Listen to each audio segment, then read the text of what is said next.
జై భీమ్ అంటారు. అన్నివ్వండి, ఏం కాదు, జై భీమ్ అన్నివ్వండి, నో ప్రాబ్లం.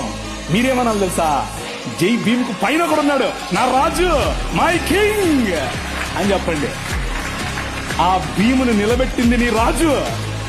ఆ డాక్టర్ బాబాసాహెబ్ అంబేద్కర్ గారు కొలంబియా యూనివర్సిటీకి వెళ్ళినప్పుడు బైబిల్ స్టడీస్ అటెండ్ అయ్యేవారు. రూత్ పుస్తకానికి ఆయన వ్యాఖ్యానం రాశారు.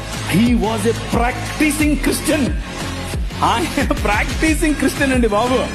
ఆయన ఒకరోజు 3 లక్షల మందితో కలిసి నేను బాప్తిజం తీసుకుంటాను అని చెప్పి ముందుకొచ్చి ఫోన్ మన మెథడిస్ట్ సంఘంలో ఉన్నటువంటి బిషప్ గారికి చెప్తే, బిషప్ గారు దానికి కావలసినటువంటి పనులన్నీ, వసతులన్నీ ఏర్పాటు చేసుకునే క్రమంలో నెహ్రూ గారు ఫోన్ చేశారు.